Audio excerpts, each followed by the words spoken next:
Hi there and welcome to Meet the Press Now. I'm Ryan Nobles in Washington, where the Trump administration is facing growing scrutiny over its strategy of lethal strikes on alleged drug cartel boats in the Caribbean, as President Trump appears to be escalating pressure on Venezuela and the Maduro regime.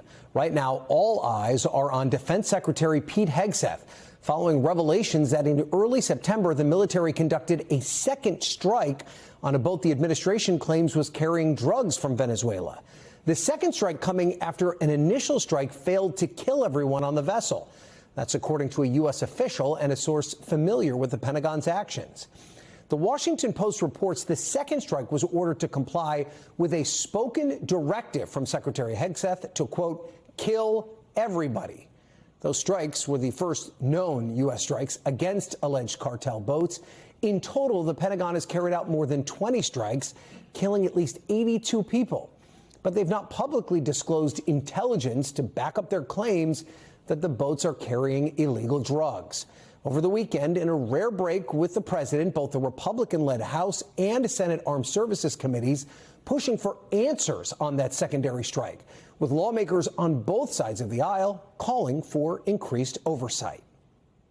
We're going to have a public hearing. We're going to put these folks under oath, and we're going to find out what happened, and then there needs to be accountability. If it was as if the article said, that is a violation of the law of war. When people want to surrender, you don't kill them.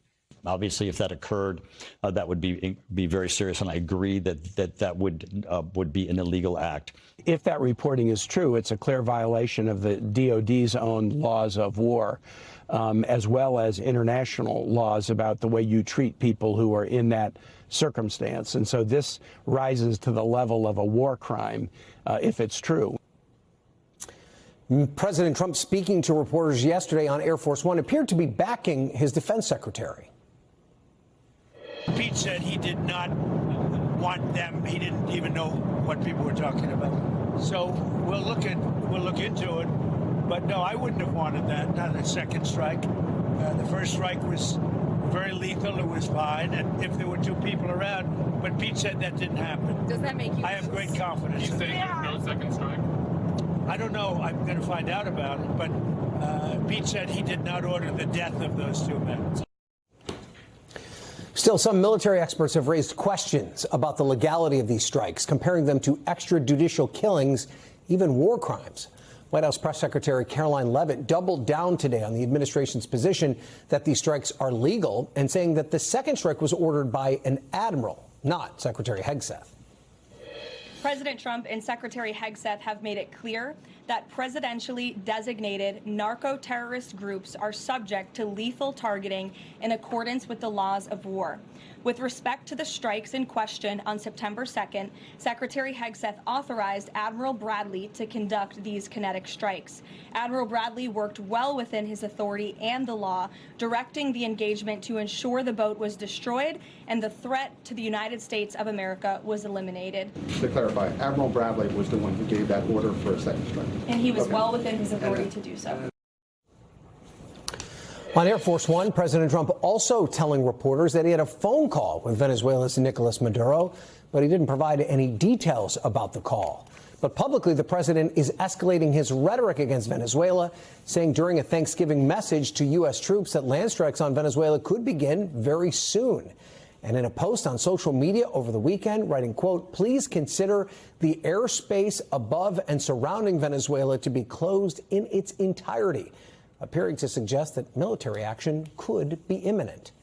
Joining me now, NBC News White House correspondent Yamiche Alcindor, NBC News Capitol Hill correspondent Melanie Zanona, and NBC News senior national correspondent, security correspondent Courtney Kube. Also with me is retired Air Force Major General and former Deputy Judge Advocate General Steve Lepper. So, Courtney, let's start with you. Why would this second strike raise so many legal concerns? So if, in fact, there was a strike and there were individuals who were potentially injured or incapacitated in some way by that first strike, legally, the military would have to make some sort of an effort to rescue them because they're not potentially a threat anymore. They don't pose an existential threat to the military. Now, that being said, Karoline Leavitt really she answered some questions, but she also left others unanswered that almost makes this even more confusing. She confirmed today that there was a second strike, but she continued to say that the strikes were legal, that everything that Admiral Bradley, who at the time was the head of Joint Special Operations Command, JSOC, everything that he ordered was legal. The question is, how can those two facts coexist? How can it be that there was a strike, there were survivors of it, there was a second strike, and everything was still conducted legally? That's the question. So that's the line we're getting from the White House. But what about the Pentagon? What about Secretary Hegseth? Are they denying the reporting? So Secretary Hegseth put out a long post on social media, as did some of the people who work for him, where they didn't necessarily deny the reporting. They attacked the reporters. He has sort of a playbook for these things, right? He says he attacks the reporters. He attacks the media. He says that this is all about harming the troops, and that's the intent here, without actually addressing the facts in the actual reporting. And then he put out this tweet overnight, or this posting on social media, that was really head scratching. It was sort of making fun, or a mock-up of a children's book, which seemed to have a character who was firing on boats down below. What's interesting about it, though, if you actually look at what this illustration was, it is a double tap. There was a boat that was on fire, and it seems as if this turtle is firing a second time.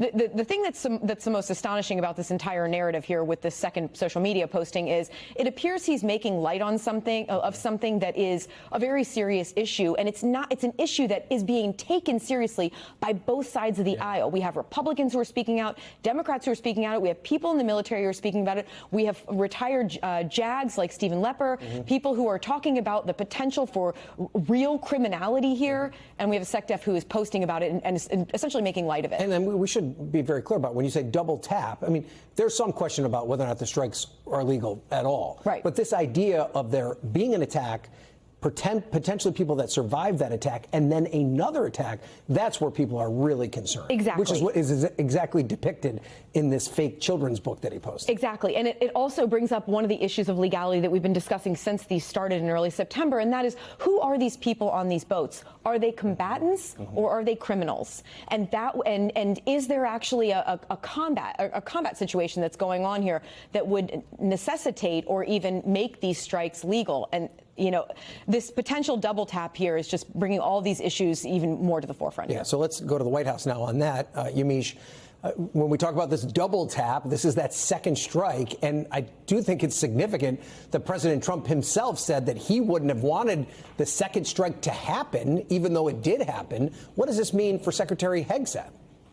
Well, it's really interesting because President Trump is saying that he would not have wanted a second strike. He's also in some ways defending Defense Secretary Pete Hegseth, saying that he believes he did not give that order and that it was not done because of his direction. So really, in some ways, Admiral Bradley, who is, of course, the person that the White House press secretary says ordered this second strike, they're essentially saying, well, he's really the one to blame here in some ways. The president really distancing himself from this idea and from this action. I think it's going to be really interesting what happens next, because one of the things that the White House press secretary was asked about was whether or not the policy changed, because you had survivors in September that were essentially killed by that second strike, but then in October you had survivors that didn't face a second strike and were actually returned to their home country. So I think there are a lot of questions about why the White House or the defense secretary or the president would act differently in these two cases. Yeah, and we know that the president is set to meet with his national security team today on Venezuela. What do we know about that meeting? Well, the White House press secretary did confirm this meeting. It's interesting. She didn't go into that much detail other than to say, as you've pointed out, that what the president's doing so far is all legal and that he has other options. And the president has said a number of times that some of those options could actually be land strikes. We also have reporting that the president has essentially been pressuring the leader of Venezuela to leave office without actually sort of providing what happens next if he doesn't. So I think there's a lot of escalation happening here. And the White House having this meeting amid all of this escalation, I think, is intriguing. We'll have to know a little bit more once the meeting is over, as, of course, all of us are going to be digging into that reporting. All right, let's figure out what's happening now on Capitol Hill. Melanie, let's bring you in. It is notable that we have lawmakers on both sides of the aisle calling for this increased oversight, but it also comes at a time when Congress has really ceded a lot of authority to the executive branch. Why is this incident different? Well, first and foremost, what we're talking about here, the nature of these allegations are extremely serious with international implications. As we've seen, even Republicans are raising the possibility of war crimes being committed here. But more broadly, I would say Republicans have long been uncomfortable with Trump's actions in Venezuela, and they've been uncomfortable or at least skeptical for even longer with Pete Hegseth as the secretary. Even just confirming him as secretary was a really tough pill for some Republicans to swallow, especially on these key committees that are now investigating the latest Venezuela strikes. So that has been brewing for a long time. There's been a lot of concern with his leadership. You also think of Signalgate, where these Yemen attack plans were shared in a Signal group chat, including with a reporter. I think that's playing into it as well. And something else we're picking up on Capitol Hill, and Ryan, you know this, Republicans are starting to look to a post-Trump GOP. And so, yes, they don't like standing up to him always, but they're also thinking about their own power and looking around and wanting to protect whatever power and authority they still do have left in Congress. And because they've ceded so much over the past year, Mel, there has been this breakdown in information sharing between the Pentagon and Congress, where basically the Pentagon has said, in some respects, we don't have to give you any information, despite you being a co-equal branch of government. Are the lawmakers confident here that they're going to get the answers they're seeking? Well, certainly there is some concern among Democrats, at least, that they're going to be stonewalled by the Trump administration in this investigation. And as you mentioned, even just the normal lines of communication between Capitol Hill and the Pentagon have been severely and significantly restricted in a really unprecedented way. That being said, though, the investigative process is slightly different. And that is because Republicans technically have subpoena power. They could force the administration to hand over documents or force people to testify. The question, though, is whether they're willing to use it. Okay, Courtney, the president also kind of alluded to this in a social media post that he, I guess, unilaterally is going to close the airspace around Venezuela. I'm not sure he can even do that. But does that give us any insight into what military action that the U.S. could take against Venezuela? No, because the president himself then said, oh, don't read too much into what I wrote. So it's, again, sort of head scratching. The reality is the U.S. military has everything in place right now that they need if they want to escalate this situation pretty significantly. So that could include land strikes inside Venezuela, strikes inside Venezuela's territorial water. They don't have what they need in place right now anyway for some sort of a large-scale ground invasion, but nobody's really been talking to us about that anyway. If they wanted to take strikes against cartels in Venezuela, they could do it right now with what they have. No one can really explain what President Trump meant by closing the airspace. You're right, the FAA doesn't close airspace over Venezuela. It could be that it was more of a warning, but as we know, there was no action that took place. Right, there's not like evidence of fighter jets patrolling around Venezuelan airspace to keep people out. Yeah, and in this day and age, you can track these aircraft. Yeah. There are people who track them, so you can see when they take off, where they're flying to. That's how these bomber missions and these bomber runs have all been exposed, frankly. Yeah, and then Yamiche, amidst all of this, President Trump saying that he's going to pardon the former president of Honduras, who was sentenced to 45 years in prison for drug trafficking, which is, I think, the point of all these Venezuelan strikes. How's the administration defending this decision while simultaneously cracking down on cartels in the Caribbean? Well, Ryan, it's a key question, and the White House press secretary was asked specifically about this, saying, doesn't this conflict with the president's stated goals to go after people who are accused of drug trafficking? And her response was that this was really a setup, that this was an over-prosecution by former President Biden, and that their sources, including the Honduran people, though she didn't go into detail with who those people were, that this was a setup, and that the former Honduran president's lawyer didn't have enough time to get the case together. Essentially, she was defending the Honduran president, the former Honduran president, and saying that he essentially was railroaded and that he deserved this pardon. So what they are doing is doubling down and defending this pardon. Ryan.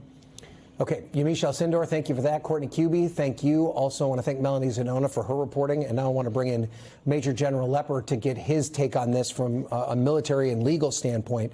General Lepper, what would be the biggest legal concern when it comes to this second strike? In your view, from what you know and based on the reporting, could it be a war crime?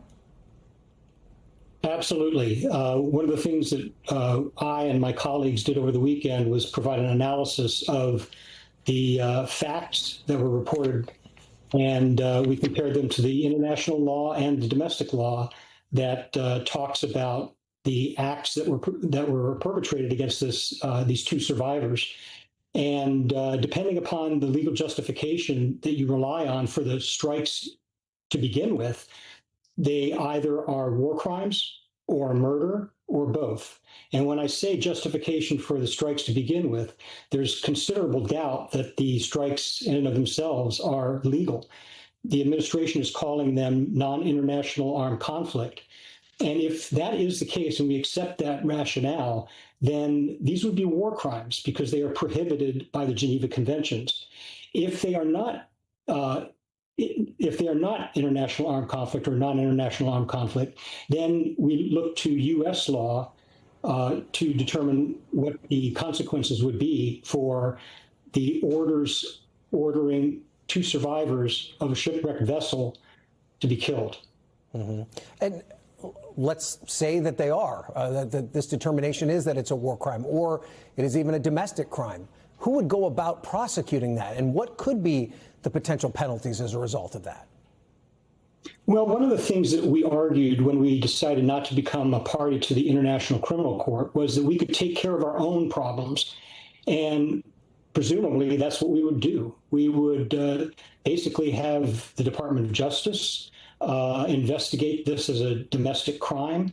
There are statutes in the U.S. Code that prohibit murder, of course, and there's also a statute that prohibits war crimes. This action could constitute both. It could constitute a violation under both of those provisions, and everyone from the Secretary of Defense down to the individuals who pulled the trigger could be held accountable under those statutes. But it seems probably unlikely, almost impossible, that this Department of Justice would take that action to investigate and then subsequently prosecute the people responsible. Is there a statute of limitations on this, though? If a different Department of Justice were in charge in 3 or 4 years from now, could they potentially come back and offer up charges as a result of this? They could. Yes, they absolutely could, because there's no statute of limitations on murder. And, the only ray of hope in this whole story is that Congress is willing to investigate this. And based on the facts that they uncover, the record that they create as a result of their investigation, any future administration could pick it up and use it in prosecution. I want to play for you a little bit of what the White House Press Secretary Caroline Leavitt said today. Take a listen. The strike conducted on September 2nd was conducted in self-defense to protect Americans in vital United States interests. The strike was conducted in international waters and in accordance with the law of armed conflict. In your mind, is that a proper interpretation of the president's authorities? Well, the president does have the authority to defend the United States. Our argument has been all along that, we have been doing that for decades through law enforcement. We've had the Coast Guard out in the Caribbean interdicting and seizing drugs as they are found. We have only recently resorted to military force to target these boats.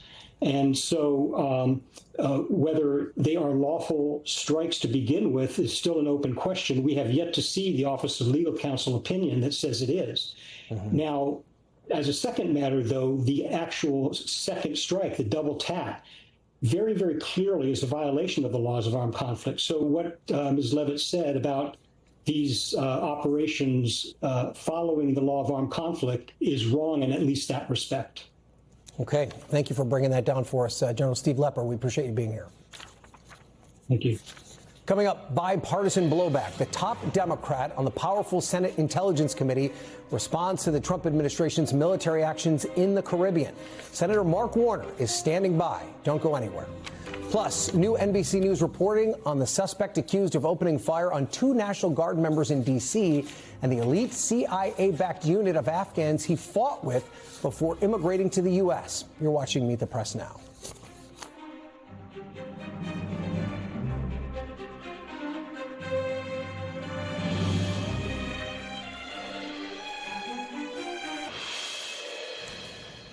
Welcome back. Let's get right to it. Joining me now is the Vice Chair of the Senate Intelligence Committee, Virginia Democrat Mark Warner. Senator, I want to begin with this reporting that the military conducted a second strike on what the administration claims was a drug-carrying boat from Venezuela after the initial strike failed to kill all on board. That's according to a U.S. official and a source familiar with the action. What is your reaction to this reporting?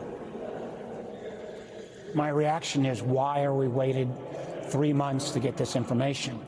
I've reached out now to the commanding officer, Admiral Bradley, and expect him to come in and brief my committee and other senior members on what happened. I think it's time for the administration to release the whole unedited video of this strike. We saw lots of images, and we've seen, particularly out of this Defense Secretary Pete Hegseth, it started with Signalgate. It seems it's one chaotic action after another, and I don't know what to believe coming out of this DOD. I do know that Admiral Bradley's got a good reputation. I do know that there are many sailors from Virginia that have been deployed in the region.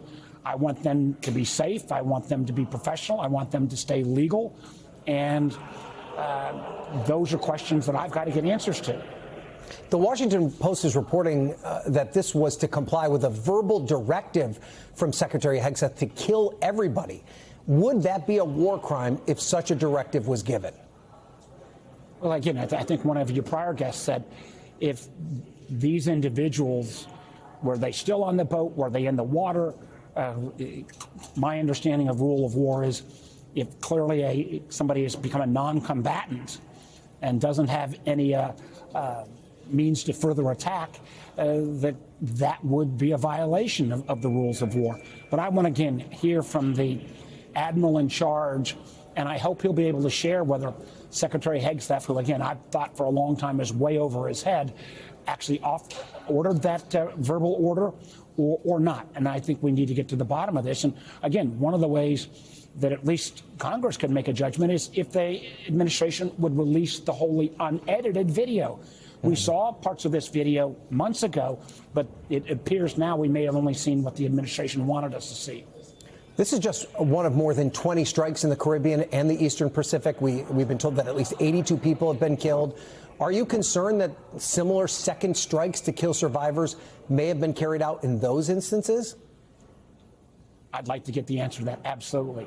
And one of the things I've made the case, I'm not saying there were not drugs on some of these vessels, but why not interdict them, show the world the drugs, show the world that these are narco traffickers on these boats and not simply, some poor guy from a village who's paid an extra $100 or in some cases, reports of migrants. So if the administration is so sure of their facts, show us and show the world. They've chosen not to do that. The president, as we've noted, the Armed Services Committee said that they're going to be looking into this reported second strike. Are there any plans for your Intelligence Committee to do the same? And have you spoken with the chair, Senator Cotton, on this? I'll be speaking with Tom Cotton later. Clearly, the Armed Services Committee is looking into it. Want the commander, Commander Bradley, or Admiral Bradley, to give us his rendition. He's a military professional. But this is the problem. This administration and the Defense Department, particularly under Pete Hegseth, has been so chaotic that you've finally even got Republican members of the Armed Services Committee saying, slow down, time out, something's clearly not right here, and let's investigate it fully. I wish we'd have started these kind of bipartisan investigations much earlier.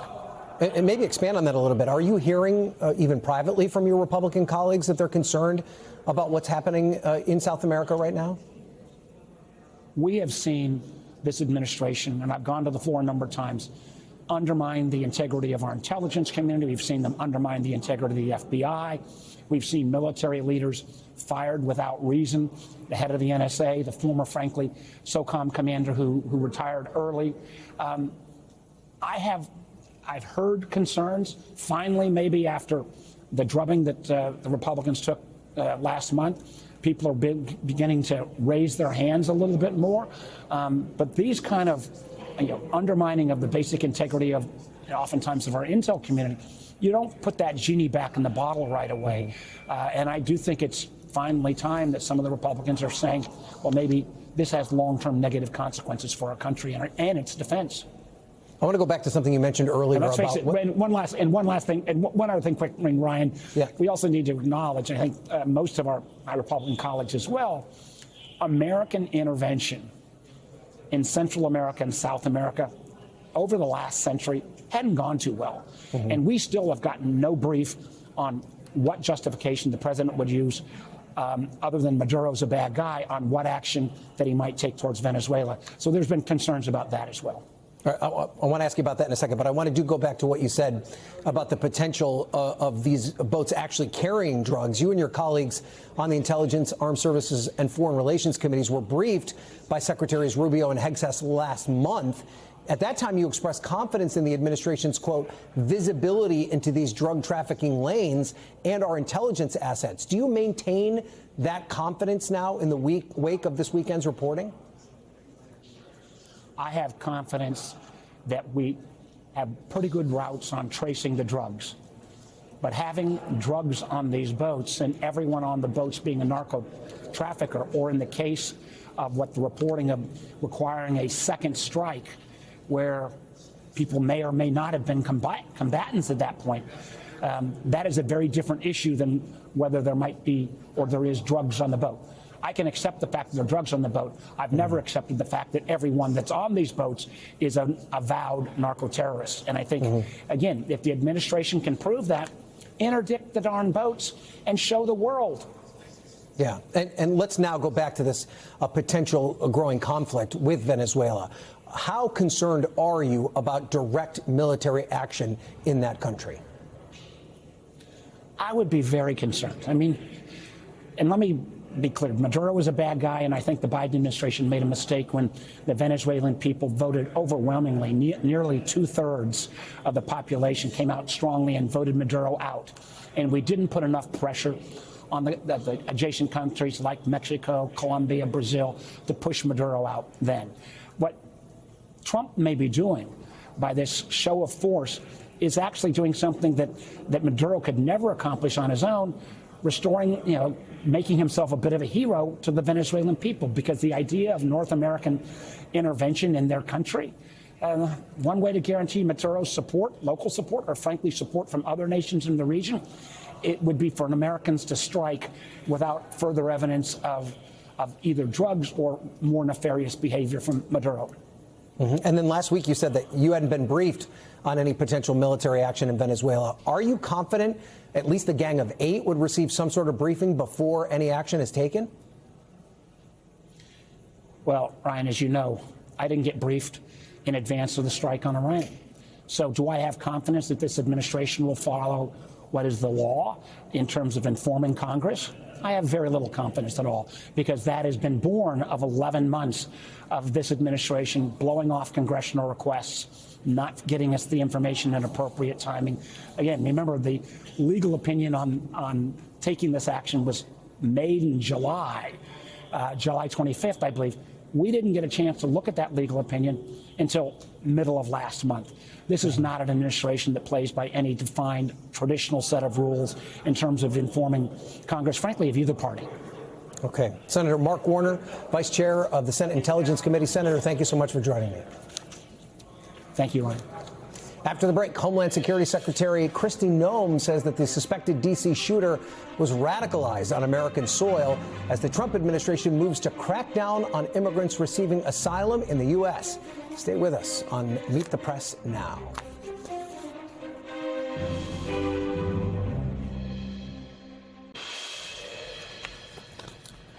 Welcome back. A West Virginia National Guardsman shot in Washington, D.C. last week remains in serious condition, according to the state's governor. Andrew Wolf and Sarah Beckstrom were shot at close range outside a D.C. metro station on Wednesday. Beckstrom later died of her injuries. Wolf remains hospitalized. The suspect is a 29-year-old Afghan national who's expected to be charged with first-degree murder. Homeland Security Secretary Kristi Noem saying on Meet the Press that he was radicalized in the U.S. We believe he was radicalized since he's been here in this country. We do believe it was through connections in his home community and state, and we're going to continue to talk to those who interacted with him, who were his family members, talk to them. So far, we've had some participation. Now, the suspect, who worked alongside an elite CIA-backed military unit, was evacuated to the U.S. during the 2021 withdrawal from Afghanistan. His asylum request was approved in April of this year. Kristen pressed Secretary Noem if any additional vetting was done by the administration before that approval. I just want to be very clear about this, because his asylum was approved in April of this year on the Trump administration's watch. So just to be very clear, was there a vetting process in place to approve that asylum request.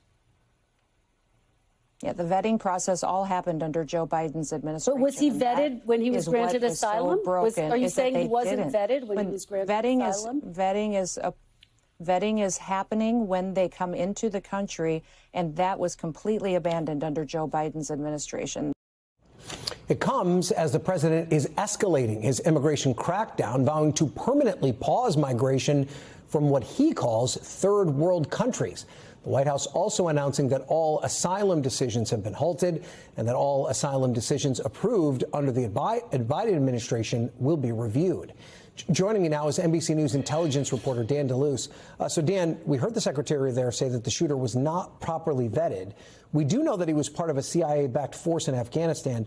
What kind of vetting would he have received just to be part of that group? So, Ryan, this would have been the most vetted group of Afghans that came to the United States. This was not an unknown person who somehow sneaked onto an airplane, right? This was an elite force that the U.S. relied heavily on. They were trained by the U.S., armed by the CIA. It was secret. It was not a force that was acknowledged publicly until very recently. They were called the Zero Units. So they would go out in these very dangerous night raids and try to hunt down Taliban commanders. So he was on a list in that force, and they got on an airplane. The CIA made sure they got their people out. So it's really misleading to say that he would have been some unknown quantity. And how many Afghans were part of these strike groups, and how many came to the U.S. in the wake of that withdrawal in 2021? So out of that big pool of tens of thousands of Afghans that came, refugees, more than 70,000, the Zero Units were about 10,000 people, 10,000 soldiers who had been in intense combat. A lot of them probably have some kind of PTSD. That's what people who work with them say. So that's about the number we're dealing with. And then a certain pool of them were struggling. They didn't have papers to work. They were in legal limbo, and they were really struggling. And I would imagine they would have been among the most vulnerable had they stayed in country, right? They would be absolutely on a death list, blacklist for the Taliban, absolutely. Yeah. So Noem also said that she believed that the shooter was radicalized here in the United States. Have there been any concerns raised about the radicalization of evacuees prior to this incident? I think there are. The Zero Units, I've never heard anyone raise that concern with that group. They were considered pretty in with the U.S. There was an incident earlier this year where an Afghan refugee pleaded guilty to terrorism-related charges, trying to plot an election day attack. So yes, there are concerns that some may be radicalized, but this individual, we don't know. We don't know if it was simply just a mental breakdown. Yeah, and what are advocates for Afghans who worked alongside American troops saying now in the wake of this shooting? I mean, there's got to be so many other Afghans that are here in this country that are very scared right now. That's right. They're scared. They're horrified. They think what happened is absolutely horrible and horrendous. They think this person should be, whoever did it, should be prosecuted to the maximum. But they feel like this is the actions of one person, and that the whole Afghan community shouldn't be sort of viewed through this prism, that there are tens of thousands of loyal Afghans who risk their lives fighting alongside the U.S., fighting along American troops, and that they should be treated properly and not tarnished by this act. Okay, Dan DeLuce, thanks for being here. We appreciate it. Turning now to an update in the nationwide redistricting war. Right now in Indiana, Republican lawmakers are considering redrawing the Hoosier state's congressional map, which could lead to the elimination of the state's 2 Democratic seats in next year's midterms. The decision comes amid mounting pressure from President Trump to make deep red Indiana even redder. At least 9 elected Republicans have been the target of what's known as swatting attacks in the weeks since the president first began publicly pressuring state lawmakers to pass the new maps. But it's not clear that President Trump will get his way on this. The Indiana Senate leader has said there aren't enough Republican votes for the president's redistricting push. And on Friday, a Republican state senator whose daughter has Down syndrome said he wouldn't support the effort, citing the president's recent use of a slur for those with intellectual disabilities to describe Democratic Governor Tim Walz. Up next, sealing a deal. U.S. Special Envoy Steve Witkoff heads to Moscow to meet face-to-face with Russian President Putin about the war in Ukraine, amid growing signs of progress toward a potential peace deal. We're live in Ukraine straight ahead. Keep it here on Meet the Press Now.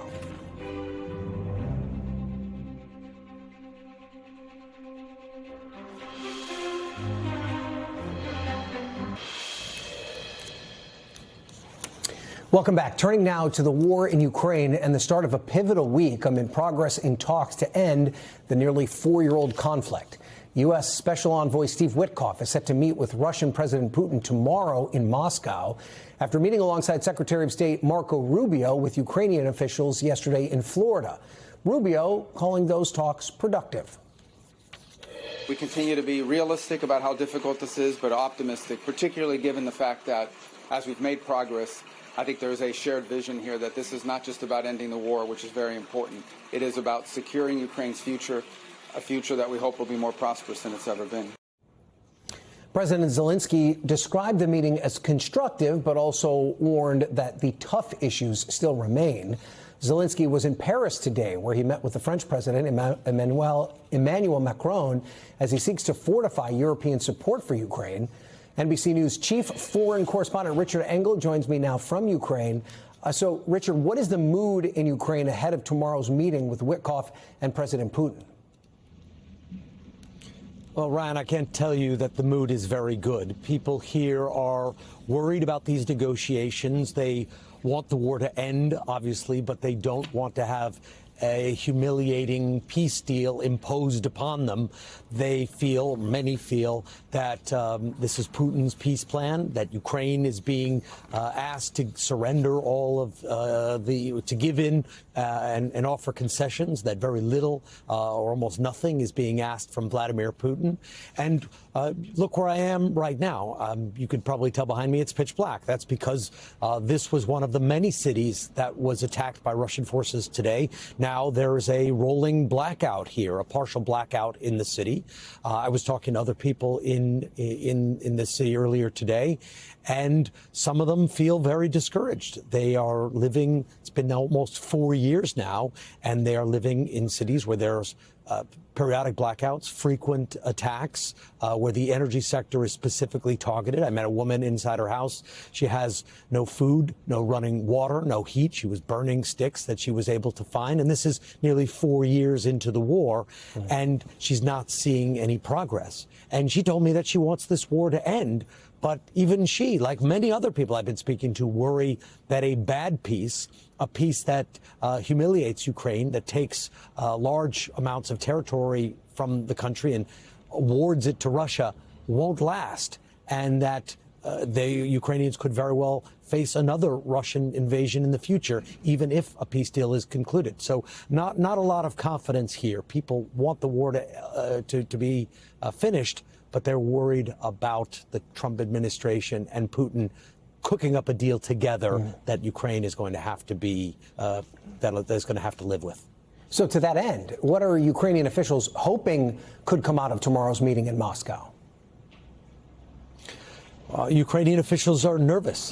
There's a lot of skepticism here about Steve Witkoff in particular. It did not go unnoticed. That leaked recording that was published by Bloomberg just a few days ago now, in which Witkoff appeared to be coaching a Russian official on how he should be talking to President Trump, how he should be talking to President Trump in order to block Ukraine from receiving certain U.S. assistance.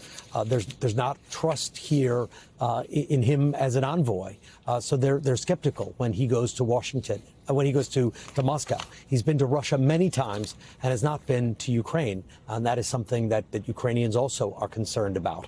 Who is doing the mediating and what is being said?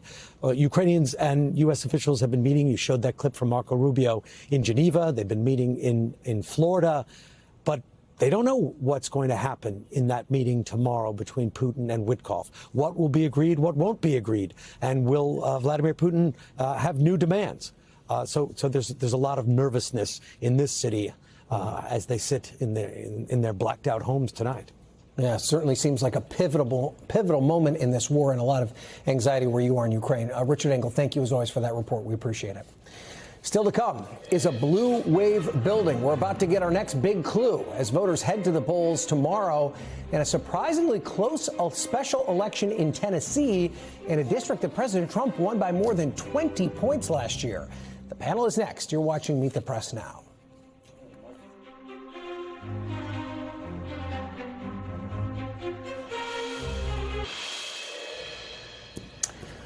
Welcome back. If it's Monday, someone's about to vote somewhere. And tomorrow, that somewhere is Tennessee, and a special election that under normal circumstances wouldn't be competitive. But these aren't normal circumstances. Less than a month after the Democrats' dominant election victories and with the president struggling in the polls.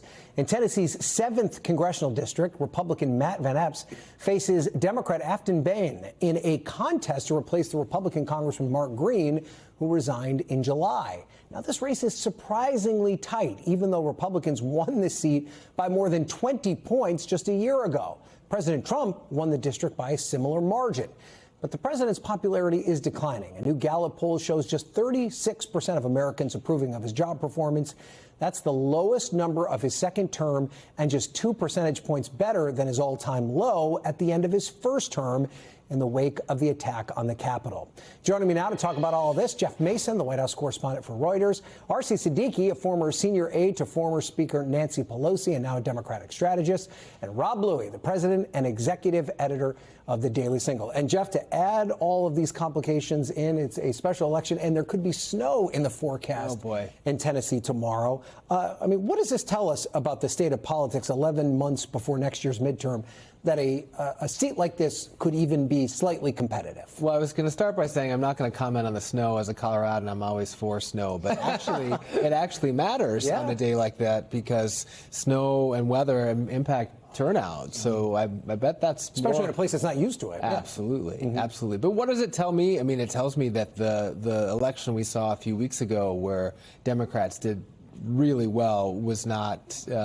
It's probably indicative of broader things. I mean, surely if you are looking at a state like Tennessee and you cited the statistics of how strongly both the president and Republicans won that district in that state a year ago, if they are struggling to get a Republican over the finish line, then Republicans, at least right now, are in trouble. And that's got to be concerning in the White House, and it's got to be concerning in Speaker Johnson's office. So, Archie, does this mean that Democrats have to win tomorrow? Would anything short of a victory be a disappointment? No, absolutely not. I think it's all about the margin of victory. And I think what's interesting about the point that you made is that there have been a lot of resources put into this race. So you look at a few months ago when the Florida race earlier this year, it was more, it seems like longer than that. But in Florida, they had some warning signals and then really put resources, got some star power down to Florida, and it just really steadied the ship. Now, in this instance, we're talking about a totally different ballgame, where we had a month ago, he was up 8 points, Van Epps. Now it's 2 points. We're within margin of error territory.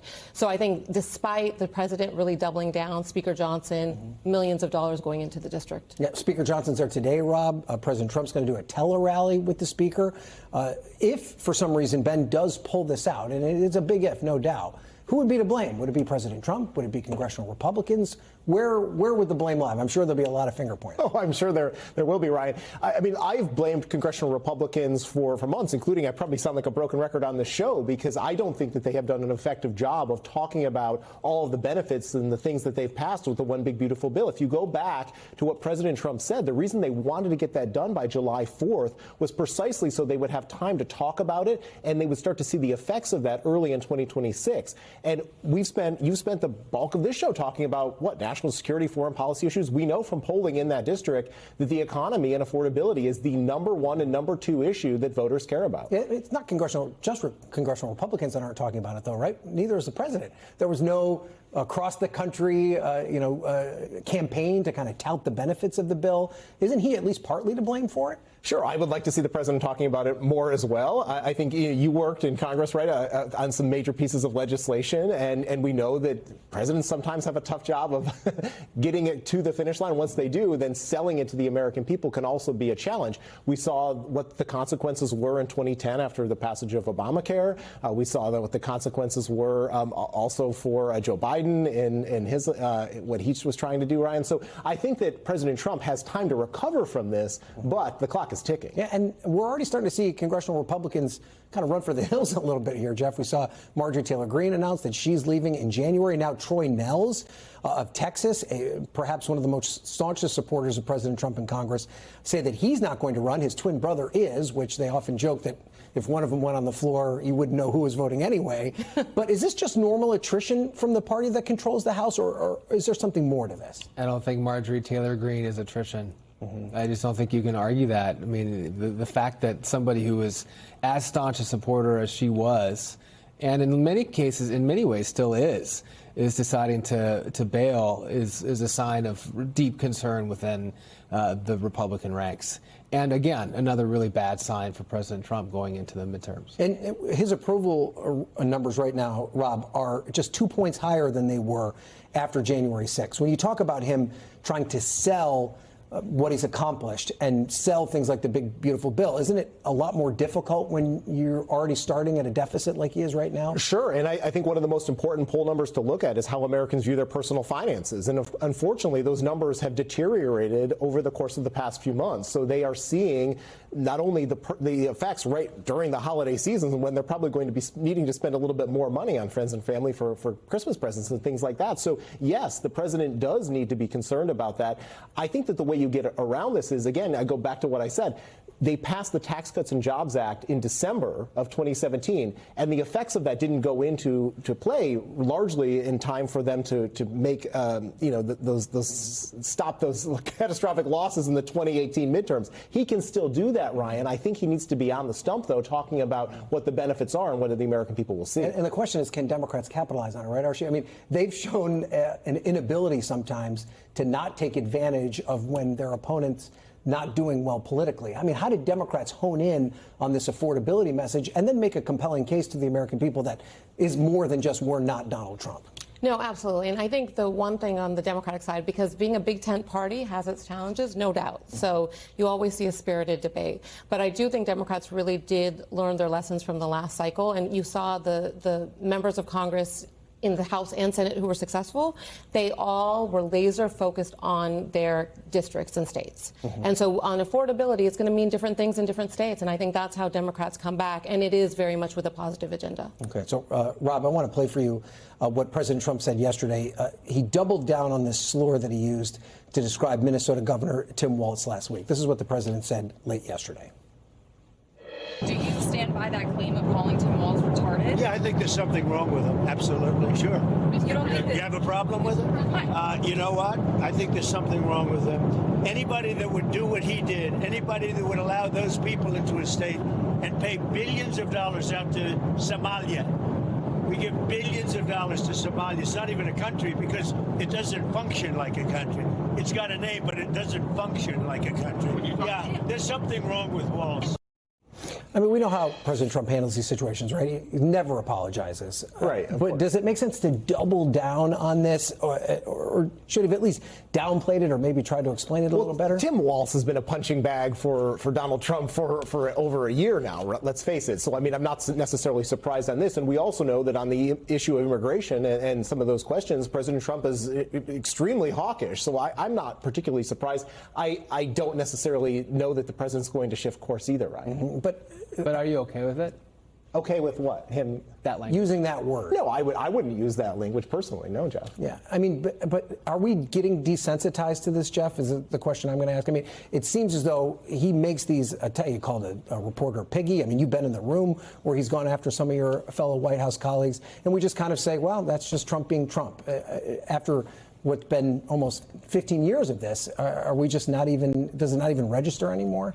I've got two answers to that. I mean, I think from a reporter's perspective, we have a different job when we get arrows like that from the president. I've certainly gotten some as well. And our job is just to keep reporting the news and reporting the truth and not becoming the story. The president makes that hard sometimes because he tries to make us the story, but that is definitely not our job. I do think it's our job, and that's one reason I just asked you that question, is to ask the people who do have a role in having an influence over society or over dialogue or over the public discourse to weigh in on whether they think it's okay.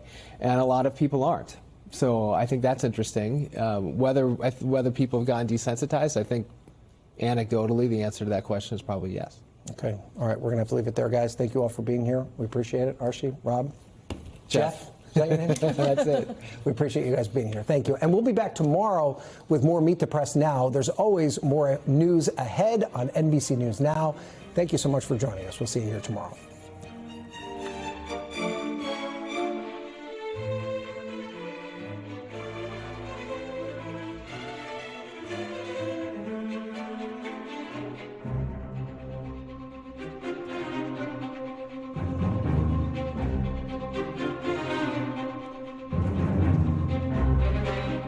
We thank you for watching, and remember, stay updated on breaking news and top stories on the NBC News app or watch live on our YouTube channel.